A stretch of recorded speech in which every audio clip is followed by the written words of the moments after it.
Hi, welcome to the ADNA Presents. This is Roy Samuelson. Today we are doing another encore episode. This one is from one of the earlier interviews that we did. Of the 150 some interviews that we've done, this was way earlier. So my challenge to you is to listen to hear what's the same and what things may have changed. And be sure to keep in mind that this was recorded way earlier before we figured out our audio quality issues. So please overlook that part. Anyway, it's a really enjoyable interview with Melody Goodspeed. Thanks for joining us. And as always, this podcast is for Kevin. Welcome to the Audio Description Narrators of America Know Your Narrator series. Today, we are proud to present from the American Foundation for the Blind, the major gifts specialist, Melody Goodspeed. And today, she is going to be sharing her thoughts on audio description as an audio description connoisseur. Can we call you that? Yes. I mean, that's good. I like it. Okay, great. I'm so glad to be here with you today. Thanks for joining us. One of the things that's been really amazing about our conversations in these bonus episodes is that our audience is giving feedback about our audio description experience in a way it's more than just inclusion. It's actually a part of the conversation. You've had an influence in the audio description world yourself. Can you share some about that? I really got into audio description, but before I go into sharing about that, I want to tell a little bit about me first. So I lost my eyesight when I was 26, and it's been 17 years, actually this past June 6th to be exact, that I have been totally blind. And it's a huge, I can't even express the emotion that I feel even saying that right now. But, one of the things that I really loved to do was being and loving, like, going to the movies with my friends or hanging out, and you don't realize how much discussion goes around things that you see visually, even if it's just a walk or the little things that you have in life, but they have huge meaning.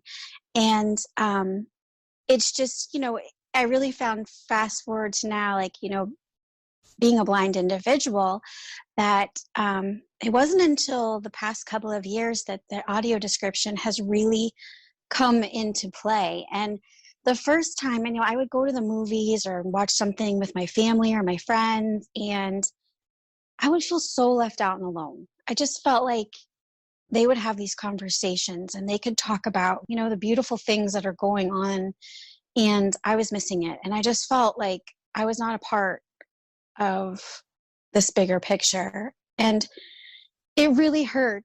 And it was very painful, and it was also just made me feel the loss over and over and over again. And I know that that might sound a little tricky, but it's true. You have these little things in life that you take for granted until they're no longer there. So with that being said, I was introduced to, when I first watched my first show with audio description, I was like, oh my gosh, this is amazing. And I get to see what's going on. And I was able to, interject in conversations, laugh at something and get into it. And I was so happy. It was almost like life had given me something back that I needed. Audio description gave me back something that I seriously needed.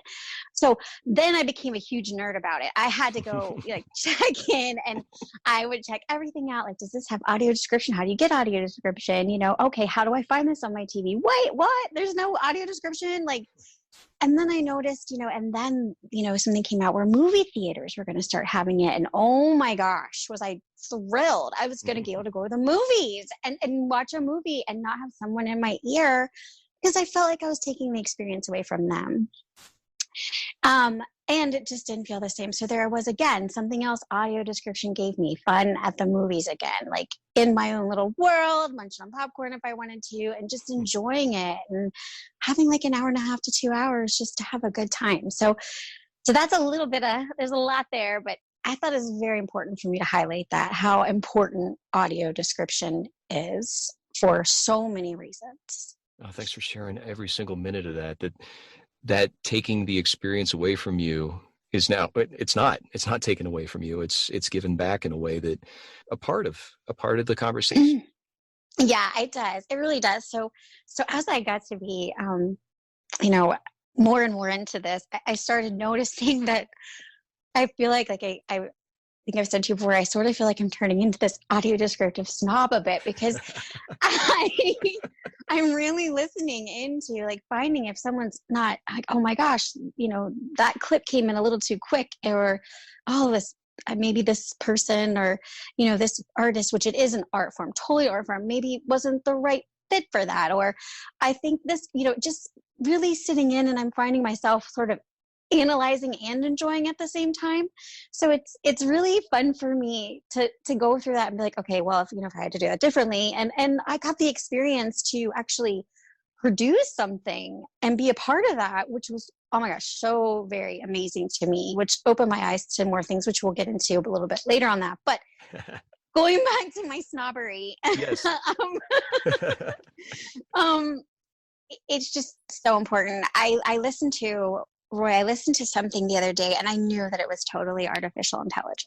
And I love, all of my objects. Like, I have a computer that talks to me all day. That's synthetic, a synthesized voice. I have, my Siri. We have, Alexa. We have all those things which I couldn't live without. Like a lot of us, right? So we couldn't live without those things. And I support and love them. But this is an art form that brings so much, especially from the things I've learned about the writers, the narrators, just everything about it is just so incredibly exciting to me. And I love entering this world of knowing more about it and how it works and how critical and important it is to bring to the world. If we could go back to the AI voice, why not AI? If it's working for you on the computer or the phone or your devices. Oh, well, okay. So I guess I want to put this into an analogy. Here we go. Go ahead and think of this. You're at work and you're tired, right? Everybody comes home from work. And I'm saying this from sighted and non-sighted, but we're just going to, you come home from work and you're tired. And what do people want to do? They want to pop in front of their television and take 5 minutes or whatever it is they need to do. Mm-hmm. If you turn on your TV and you're watching the show and everybody was talking in a robot voice with not much inflection, or it's very sterile, how would that make you feel? I just want people to kind of think about that for a second. How would that make you feel? Would you want to watch TV? No, you wouldn't. It would drive you nuts. And it's the monotoning, and you can't, that level, the art that goes into it, what I was saying about art before of audio description, is the timing that goes into it. I think you and I have talked about, the picture is worth 1,000 words, which is always stuck in my head. And the fact that, the ability that you're able to pull out the most vital parts of that scene, break them down to a level that creates and paints that picture in my mind as it's going on. And it takes time, and it takes energy, and it takes, from what I can tell of the things I've been through, voice inflections and all of that, it takes time to be able to mold yourself into the scene of a movie and be adding and enhancing to it, but not taking away from it. And it's a delicate balance from what I've learned and what I've experienced through my own ear, is being able to do that, but still kind of be in the shadows. And audio descriptive narrators do that. I mean, they are there to enhance and to build and to take it seriously, and not to take away from the show or the event, but to add to it, add value. And that is what I would say is the beauty of it. It's no wonder you have such a high palate taste of audio description. Preference. And obviously that comes from a lot of exposure too. You've probably seen hundreds, thousands of movies or TV shows, and it sounds like you're noticing it, that it does make a difference. I am. It does. It makes a huge difference. And another thing that I've kind of come snobby about too, Roy, that when I go and we can talk about this for hours, is, when I'm, in a show and will be a series, right? So there's a series I'll be watching, and they'll switch descriptive narrators in a different season or even in a different episode.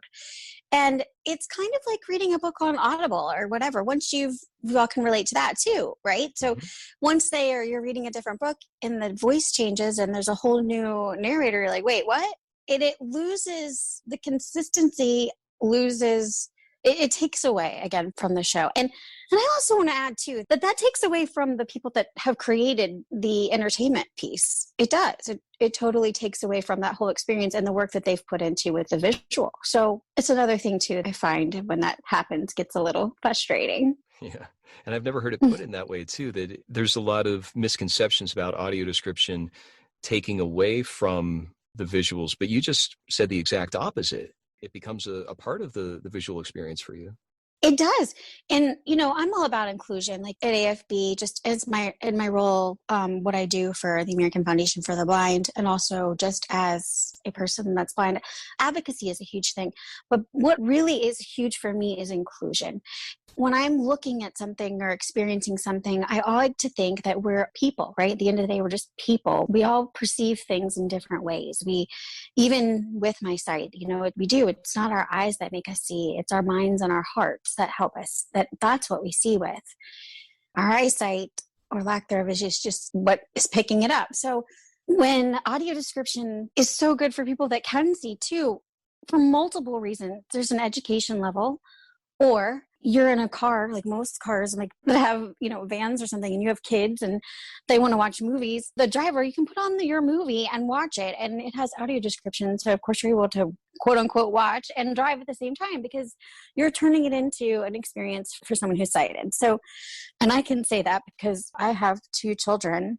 We're on long car rides together and we need those on, and it's just nice to be able to experience with that too. So, and people commute. I mean, not even that, you get stuck in a car, people commute. It's just turning it in. It does so many things. There's so many creative aspects. It's not just in movies, it's in advertisements. It's even at work, it's presentations, there's so many directions, and I think that people really need to expand their outlook in what it is that you're creating. Great points beyond the movies and TV shows. Oh yeah, I mean, it's critical. I got to tell you, I went to a presentation the other day that was so well crafted, and it gave the audio description of 2 people sitting. It read the captioning. Having it fully accessible, it unites us, makes us united. Can we talk about your involvement with audio description directly, not as a consumer, but as a guide with Equality? So I think with inclusion with that, I had the really great experience of being on the back end and having a piece produced.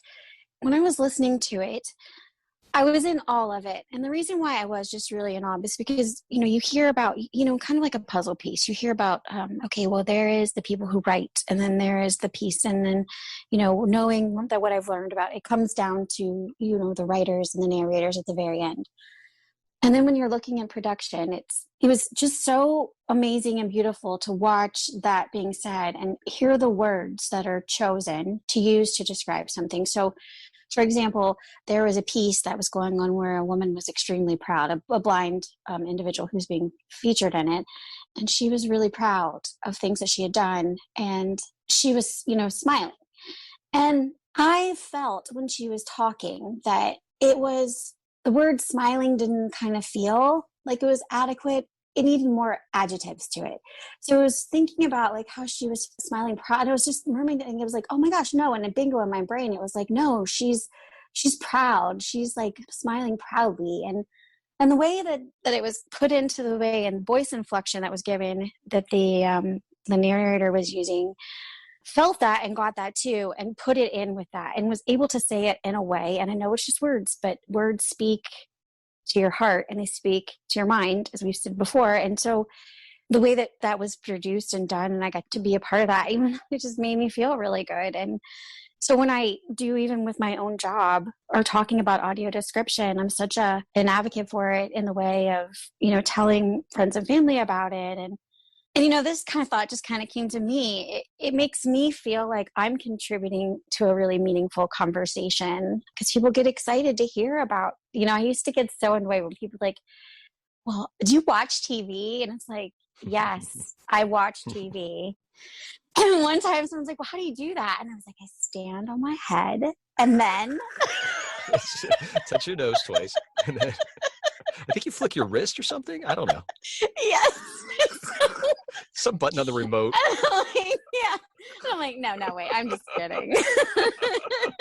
Had him going for people are so afraid to say what you do. Watch TV. Did you see that? Like, whatever. It's like, yeah, you don't hear a movie, you watch a movie.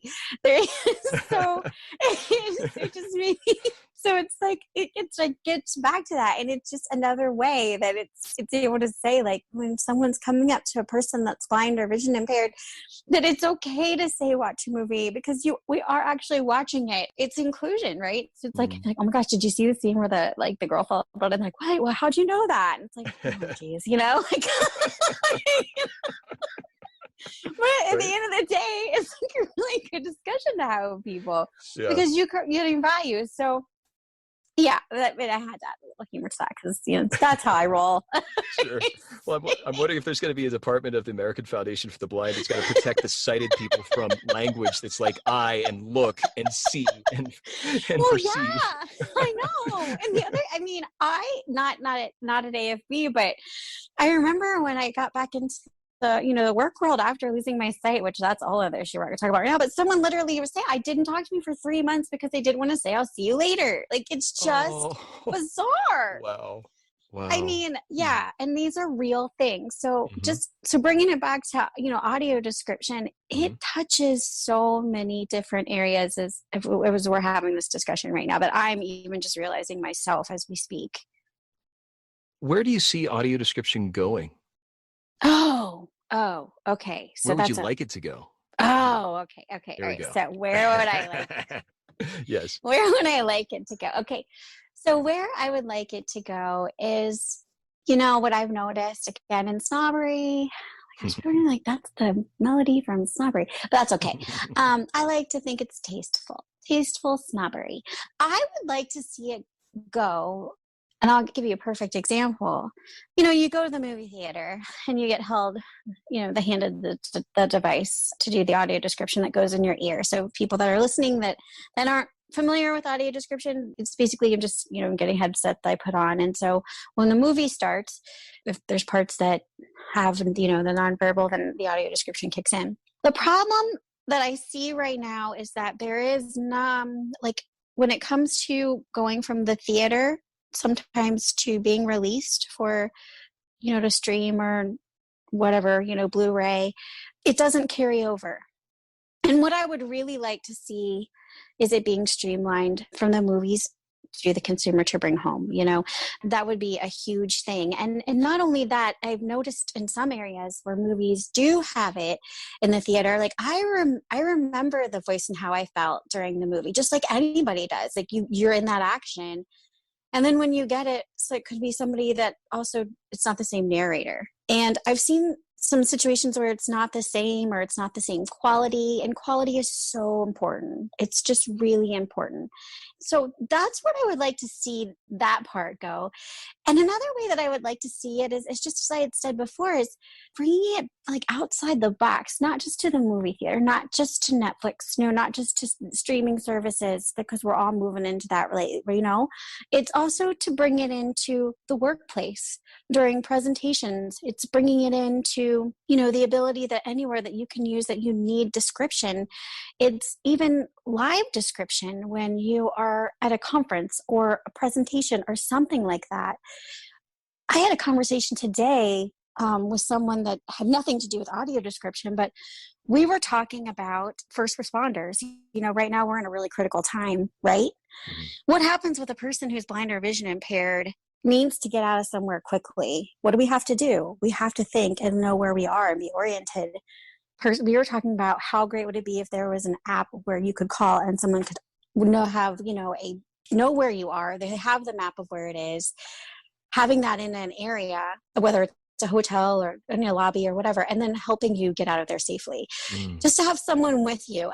There are so many different ways. I know that that's like broad spectrum, but I'm a big thinker. So when I think and I see and I get really passionate about something, it's like, what do we do to build it? What do we do to make it good for everyone? What do we do to include everybody in this amazing mission? Because it's going to do nothing but create jobs and help people understand the lives that are people that are blind and vision impaired, and that we are just people at the end of the day. So that's a long thing that I just came up because I got really excited about that conversation earlier. But I also would love to see it, just to being streamlining, but it's another place for people for getting jobs. It's an art form. I myself love it. And just from audio descriptions inspired me in two ways. That would be, I just started my own our own series at AFB called Inform and Connect, and being able to interview people of all different walks in life. And then another area is being the voice of Abby, who is a fashion icon for Bold Blind Beauty. And I really sit and think about how would someone who is in the field of audio description or like work this? How would they want to bring this to life? So it's really helped me in those two key areas as well. It really does. I want to be able to use those inflections, those words, those colorful words, to be able to bring the audience in, to lean into what's being said. And that's so important. It's important to be able to lean into comfort. It's important to lean into something that really grabs you, you're passionate about. I don't think, we take that stuff for granted. It's just nice to be able to, close your eyes and then lean into a movie and just be comforted and relaxed, or being in a presentation and feeling like, oh my gosh, I didn't miss anything because it was all there. I could be at work and I could add more value because I understood everything that was being said. There's just so many amazing places to go.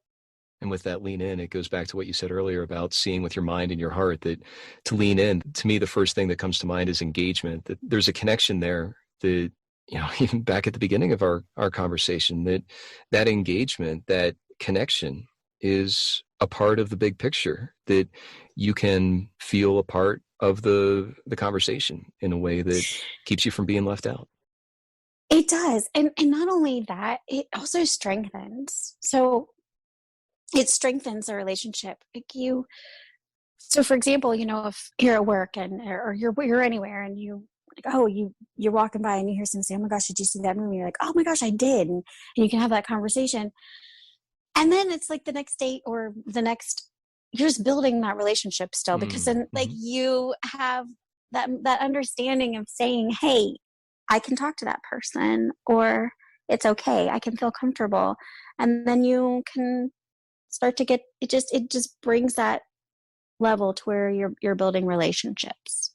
That's something that I feel very passionate about, because we cannot do anything in this world without people that are in our arena and that we want to reach out and make change and effort. And we can't do that if it's not fully accessible and if it's not done in a way with integrity and a positive mission. Mic drop there for you, Melody.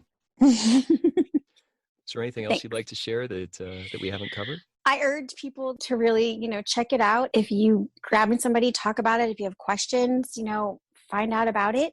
And just, another thing that I'm going to shout out to is just, I have learning about Spectrum Access, which is an amazing app. I do want to talk about that really quick. It's like, when I found something that I got to use it the other night when there was a show that came on just from the movie theater and didn't come out as voice as audio descriptive. And I was able to pull that app up, and sure enough, it was there and sync right to it. And I was like really excited.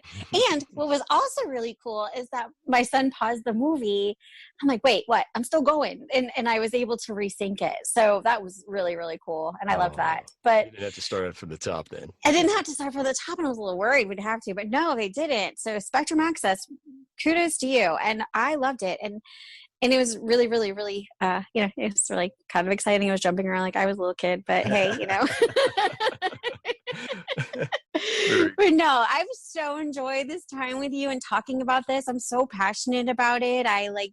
And people that are looking to do this as a career, you're rock stars, and know that you're doing this for not just the blind community, but it's for that greater conversation and that greater good, and with all of us.